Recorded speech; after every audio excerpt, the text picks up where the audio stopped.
Up next, we have a bunch of updates to some previous stories, including Citizen Kane, Krampus, Dracula Dead and Loving It, and some Stanley Kubrick news. So Russ, out this month, Citizen Kane is coming from Criterion in 4K, and I pre-ordered that. I'm excited to get it in the mail. In the UK, through Zavvi and through Amazon, they're putting it out in this really nice collector set. Now, this doesn't seem like it's Zavvi's deal. This looks like Warner Brothers themselves have put this whole thing together and just Zavvi's selling it, which is kind of cool because, you know, sometimes I feel like you can't trust Zavvi's quality or what they might be doing. But here it actually looks like they put together something really nice. And this is coming out December the 13th, UK only, and it includes a 4K Blu-ray combo, a 48-page book, a 20-page souvenir program, a reprint of press releases for the film, a 2-sided poster, 5 collectible art cards, and 3 photo stills. I actually really like how this box art looks too. I know the Criterion one's just got that big K on it, and this has got the side profile of Citizen Kane. I guess this is when he's older. The only thing that's mentioned about coming on this disc is commentaries and like maybe 2 interviews and some like still galleries or something. So nowhere near the level of content that you're getting with Criterion. Criterion's additional content for this film, it's like there's nothing more you could possibly get.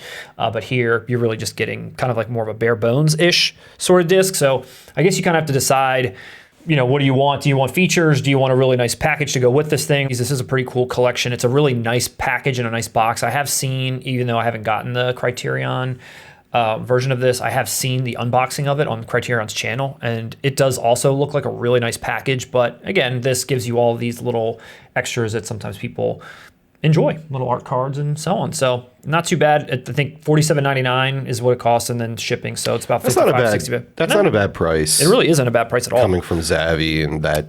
Yeah. Oh, the way that set looks. Also a UK exclusive. Now that A Clockwork Orange has finally made its way out in 4K, they've decided to put all 5 4K films that are in his filmography, just bundle them together in one release. So Spartacus, 2001, The Shining, and Full Metal Jacket, they've already been out in 4K. Now Clockwork Orange was just released.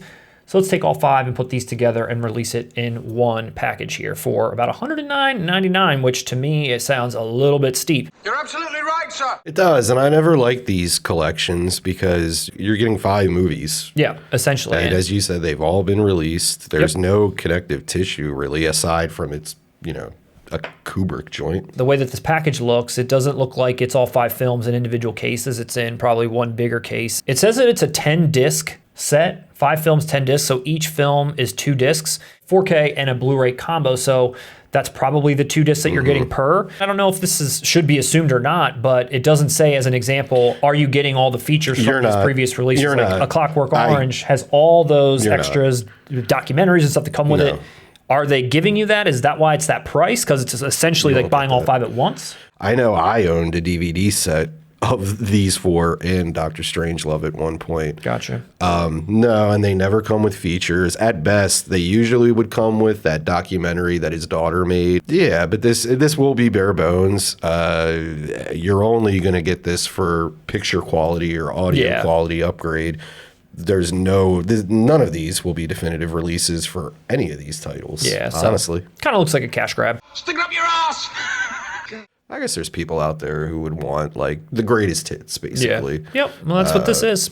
That's what this is for $109.99. So get that if you may.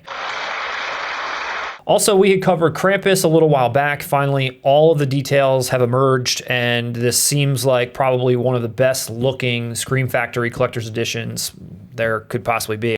Relax. Just for once, okay? This is coming out December 7th, so not that far from now. 4K Blu-ray combo pack. So the first disc is the 4K. It's got the naughty cut, supervised by Michael Dougherty, which is featuring additional scenes and adult language, which was previously cut to get PG-13. Dolby Vision and Atmos, and an audio commentary with Michael Dougherty. Now on the Blu-ray, it's pretty much where you're getting all this extra stuff.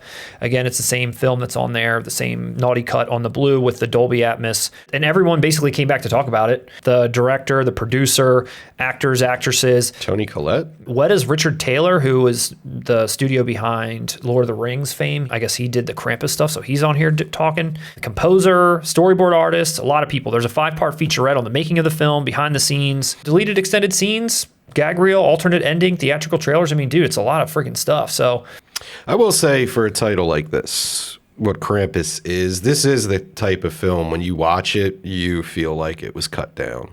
So this isn't just a fake selling point. This will make a difference. Okay. At the same time, Shout Factory announced what its Dead and Loving It features are finally going to be. And when we covered this very briefly, I remember reading that people were concerned that the Mel Brooks commentary might not be there. And if it wasn't there, they weren't going to buy this thing.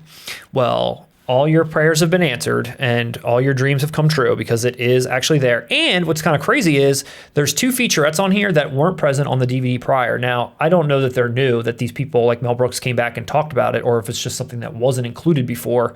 But there are featurettes on here that weren't there before. So if you're a Dracula Dead and Loving It fan, you're able to get this now with the commentary you want and a couple of featurettes, and which is basically all anyone can expect for this probably. Yeah, I still got it.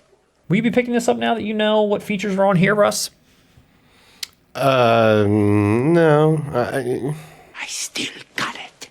And then lastly, I think it was last week, we mentioned that we had brought Candyman 3 into existence after you had met Tony Todd, that Lionsgate announced Candyman 3 was coming out. And it turns out it's going to be coming out through Vestron Video, their collector series, which they're a really cool company. They put a couple of cool releases out, including The Wraith, which you ended up getting. Yeah, The Wraith. They put out a lot of great stuff. Little Monsters. Blood Diner. Warlock. Oh, yeah, I'm the Warlock I'm not a series. big fan of Warlock. This is their next one. This is coming out January 18th of 2022, and Shout Factory put out 1 and 2 previously, so this is going to be, I guess, the third one they're gonna handle the duty on. From what I was reading in some of these comments, is that it's the worst of the series. The box art's pretty badass, though. Yeah, it is cool box art. I've never seen it either, and if it's the worst of the series, holy shit. That's what the chatter is, yep. The only other thing I saw about this movie that made me scratch my head is that the main female lead is Donna D'Errico from Baywatch, and the storyline is that she is a direct descendant of Candyman, who is obviously just in there for like eye candy. What disaster of a storyline has happened where she becomes a direct descendant? I'm sure there are much bigger problems with Candyman 3 than that storyline.